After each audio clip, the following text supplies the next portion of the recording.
আবার অহংকার করবে। বড় হওয়ার পরে অসুস্থ হলে মানুষের চেহারা ফ্যাকাশে হয়ে যায়। আইসিইউতে যে আল্লাহ আমারে বাঁচাও, এতদিন কইতো আমি ক্ষমতার মালিক, এতদিন কি কইছে আমি ক্ষমতার মালিক। আইসিইউর বেডে কি বলে আল্লাহ আমারে বাঁচাও। দেখছেন ক্ষমতা? এই তো মানুষের ক্ষমতা, এই তো ক্ষমতা। আর বয়স যখন 70-80, লাঠি ছাড়া যার জীবন চলে না। পিঠটা আগে ছিল এরকম, এখন বাঁকা হয়ে গেছে। এ করে অহংকার, এ করে বড়ত্বের গর্ব আর বড়াই। আল্লাহ বলে মানুষের জন্য অহংকার সাজে না, বড়ত্ব মানুষের মানায় না, দাম্ভিকতা মানুষের মানায় না। অহংকার, গর্ব, বড়ত্ব এগুলো একজনের জন্য। আওয়াজ করে বলেন তিনি কে? আল মুতাকাব্বির, দ্য সুপিরিয়র, সবচেয়ে বড়, বড়ত্ব এবং গর্বের অধিকারী, স্রষ্টা। আল বারি, বারি মানেও স্রষ্টা। আল মুসাউইর, মুসাউইর মানেও স্রষ্টা। তিনটাই আল্লাহর সৃষ্টি সংক্রান্ত, কিন্তু তিনটা তিন রকম। আল খালিক মানে স্বাভাবিক স্রষ্টা, সৃষ্টির প্ল্যান করে যিনি, আদেশ করেন যিনি। আল বারি মানে কোন নমুনা ছাড়া যিনি কিছু নির্মাণ করতে পারেন, ওই স্রষ্টা। সুবহানাল্লাহ বলেন। তিন নম্বরে আল মুসাউইর, যিনি ফ্যাশনার, ডিজাইনার, দ্য শেপার, যিনি আকৃতি দান করেন মানুষের, তিনি হচ্ছেন আল মুসাউইর। এক নম্বরে আল্লাহ হলেন খালেক, আমাদের স্রষ্টা। আওয়াজ করে বলুন তো আমার ভাইয়েরা, আমাদেরকে সৃষ্টি করেছেন কে?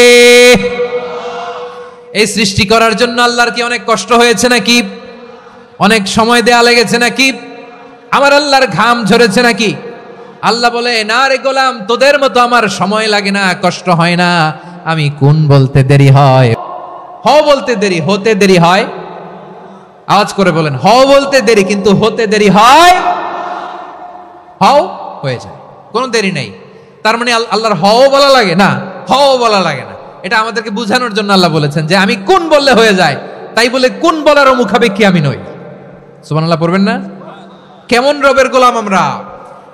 আল্লাহ এই খালিক শব্দের কথা কোরআনের অনেক আয়াতে বলেছেন, ইন্নী খালিকুম বাশারাম মিন তিন, আমি মানুষকে কাদা দিয়ে, মাটি দিয়ে তৈরি করেছি। আমি হলাম খালিক, স্রষ্টা। আল খালিক, দ্য ক্রিয়েটর, যিনি সৃষ্টি করেন, সৃষ্টির আদেশ দেন। এরপরে আল্লাহ বলেন, আমি হলাম আল বারি। আমরা বলি না বারি তালা, বারে তালা বলি না আমরা, এটা আল্লাহর একটা নাম। আল বারি মানি যিনি পূর্বের কোনো নমুনা ছাড়া নতুন করে উদ্ভাবন করতে পারেন। সুবহানাল্লাহ বলেন। আচ্ছা, দুনিয়াতে আমরা কিছু বানাতে হলে পূর্বের নমুনা দেখার দরকার আছে না নাই? কোন একটা কিছু ডিজাইন করতে গেলে মানুষ কি করে? আগের ডিজাইনটা দেখে, আগের একটা ডেমো দেখে, ঠিক কিনা বলেন? তো আল্লাহ তো আগের একটা নমুনা দেখে আমাদেরকে বানাইছে, তাই না?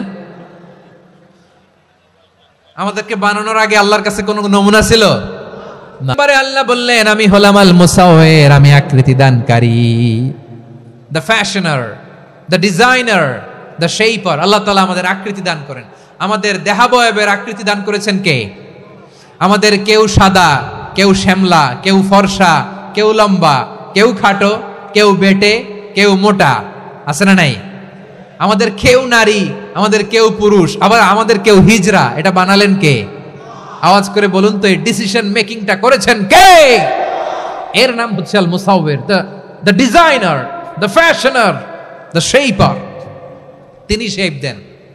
মায়ের পেটে থাকতে আমাদের কার কণ্ঠস্বর কেমন হবে, কার ডিএনএ, আমাদের দেহে যে সেলের মধ্যে যে ডিএনএ থাকে, ডাইঅক্সিরিবোনিউক্লিক অ্যাসিড, এটা দিয়ে আমাদের ফিচারগুলো ডিফাইন হয়। এটা কার কণ্ঠ কেমন, কার চেহারা কেমন, কার স্কিন কালার কেমন, এটা ডিসাইড করেছেন কে? আওয়াজ করে বলেন কে? সে আল্লাহ বলছেন, হুয়াল্লাযী ইউসাউইরুকুম ফিল আরহামি কাইফা ইয়াশা লা ইলাহা ইল্লা হুয়াল আজিজুল হাকীম। তিনি এমন সত্তা যিনি মায়ের পেটে থাকতেই তোমাদের কাফা'আদালাকা ফি আই সূরাতিম মা শাআ রাক্কাবাক। তিনি এমন সত্তা যিনি তোমাদের সৃষ্টি করেছেন, এই সৃষ্টিকে সুবিন্যস্ত করেছেন, সুষম করেছেন, যেমন চেয়েছেন তেমন আকৃতিতে তোমাদেরকে তিনি দুনিয়ায় পাঠিয়েছেন। সুবহানাল্লাহ। তাহলে আকৃতি দান করেন কে? আল্লাহর এই নামটা হচ্ছে আল মুসাউইর, মানে আকৃতি দানকারী। প্রিয় ভাইয়েরা, আকৃতি দেওয়া আমাদের কাজ না, আকৃতি দেন আল্লাহ। এজন্য কারো আকৃতি নিয়ে কখনো বাজে মন্তব্য করা যাবে? আমার বড়ুয়াখালীর ভাইয়েরা আওয়াজ করে আমার সাথে বলুন, কারো আকৃতি নিয়ে বাজে মন্তব্য করবেন? কমেন্টে সরাসরি কাউরে বলবেন তুই লম্বুর ঘরের লম্বু, তুই মোটুর ঘরের মোটু, তুই চিকনার ঘরের চিকনা। বাজে কমেন্টস করব, কারণ এই আকৃতিটা দিয়েছে কে? আচ্ছা, ও যে শ্যামলা, ওরে শ্যামলা বানালো কে? আর এই লোক যে ফর্সা, এরে ফর্সা বানালো কে? একজন লম্বা, কে বানালো? আরেকজন খাটো, কে বানালো? তো লম্বা বানাইছে আল্লাহ, বেটে বানাইছে আল্লাহ। ওরে যদি বেটে বলেন, গালিটা কি ওর কাছে যায় না? যায়। যে ওরে বেটে বানাইছে তারে দেয়া হয় গালি। কথা বুঝতেছেন? কারো আকৃতি নিয়ে যদি আপনি ব্যঙ্গ করেন, তাহলে যে যে সত্তা এই আকৃতি দিয়েছে তাকে ব্যঙ্গ করা হয়। কেউ খাটো হওয়ার জন্য ওরা যদি আপনি খাটু বলেন, ওকে বলেন নাই, যে সত্তা তাকে খাটো বানিয়েছে তাকে বলেছেন আপনি। তাহলে কারো আকৃতি নিয়ে ব্যঙ্গ করবেন? করবেন? কশ্চিন কালেও যেন আমরা না করি। প্রিয় ভাইরা, আম্মাজান আয়েশা রাদিয়াল্লাহু তাআলা আনহা, আমাদের প্রিয় আম্মাজান, বিষ্ণু ঈসা ইসলামের প্রিয়তমা স্ত্রী। উনি বিষ্ণু ঈসা ইসলামের আরেক স্ত্রী, ওনার নাম হচ্ছে সাফিয়া। উনিও আমাদের আম্মাজান। ওনার ব্যাপারে একটা কথা বলতে যে একটা কথা বলেছিলেন, রাসূল সাল্লাল্লাহু আলাইহি ওয়াসাল্লাম এটা পছন্দ করেননি। উনি বললেন যে আপনার স্ত্রী এমন এমন, সরাসরি ইসলাম এটা পছন্দ করলেন না। আল্লাহ রাসূল বললেন, আয়েশা তুমি এটা কি বললে? এমন কথা তো তোমার কাছ থেকে আশা করি নাই। তুমি আমার আরেক বিবির ব্যাপারে এমন কথা বললে। আয়েশা তুমি কি জানো, লাকাদ কুলতি কালিমাতান লাউ মুজিজাত বিমাইল বাহরি লামাজাজাতহু, তুমি এমন একটা কথা মুখ দিয়ে উচ্চারণ করেছো, এই শব্দগুলো যদি সাগরের পানিতে ছেড়ে দেয়া হয়, এই কথার তিক্ততার পঙ্কিলতার কারণে নীল সাগরের পানি মুহূর্তেই কালো হয়ে যাবে। আয়েশা খবরদার, আর এরকম বলো না, আর বলো না। রাসূল সাল্লাল্লাহু আলাইহি ওয়াসাল্লাম কখনো বডি শেমিং কে স্পেস দিতেন না, সুযোগ দিতেন না। আল্লাহ নবী সাল্লাল্লাহু আলাইহি ওয়াসাল্লামের এক সাহাবী আব্দুল্লাহ ইবনে মাসউদ রাদিয়াল্লাহু তাআলা আনহু, ওনার পাগুলো ছিল খুব সরু আকৃতির, কৃষ বর্ণের, চিকন। উনি আরাক নামে এক গাছের উপরে উঠেছেন, ডাল ভাঙবেন, কি করবেন? মেসওয়াক করবেন।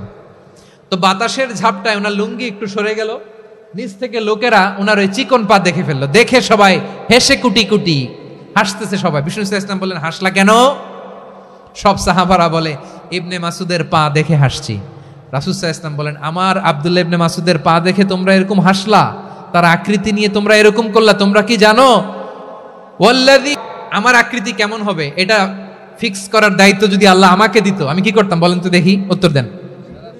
হ্যাঁ, সুন্দর করে নিজেকে সুশোভিত করে, শুভ্র ফর্সা, ড্যাশিং, ফ্যাসিনেটিং, স্মার্ট করে নিজেকে তৈরি করতাম, ঠিক কিনা?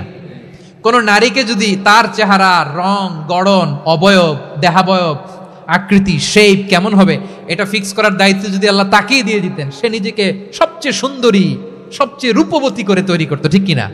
তো এটা আল্লাহ তাআলা দেন নাই, এটা পরীক্ষা হিসেবে রেখে দিয়েছেন। আল্লাহ কাউকে ফর্সা বানিয়েছেন, এটা তার জন্য পরীক্ষা। কাউকে আল্লাহ শ্যামবর্ণের বানিয়েছেন, এটা তার জন্য পরীক্ষা। কাউকে আল্লাহ নারী বানিয়েছেন, এটা পরীক্ষা। কাউকে পুরুষ বানিয়েছেন, এটাও পরীক্ষা। চিল্লায় বলেন আল্লাহু আকবার। সে আল্লাহ বললেন, গোলাম আমি হলাম মুসাওয়ির, আকৃতি দানকারী, the fashioner, the shaper, the design. তো কালা কেন, আয় রে আমি এত খাটো কেন, আয় রে আমি এত, এগুলো বলা যাবে? এটা আমাদের একটা বড় আকীদার সাথে কন্ট্রাডিক্ট করে। সেটা হচ্ছে আর রিদা বিল কাদা, বিশ্বাসীরা আল্লাহ যেটা আমাদের জন্য কাদা ফয়সালা করেছেন এটাতে রাদি থাকে, সন্তুষ্ট থাকে, ঠিক কিনা বলেন? আর যদি আপনি কমপ্লেইন করেন, তাহলে আপনার অসন্তোষ আপনি প্রকাশ করলেন। নারী হয়ে আপনি খুশি হবেন, আপনি পুরুষ তো এতেই খুশি হবেন। এখন পশ্চিমা বিশ্ব থেকে একটা রোগ বেরোইছে, এটার জেন্ডার ডিসফোরিয়া বলে। নারী হয়ে সে খুশি না, সে পুরুষ হতে চায়, এরকম আছে না নাই? পুরুষ, দিব্যি পুরুষ, সুস্থ পুরুষ, পুরুষ হয়ে হ্যাপি না, সে নারী হতে চায়। শরীফ হতে শরীফার গল্প আপনারা শোনেন নাই?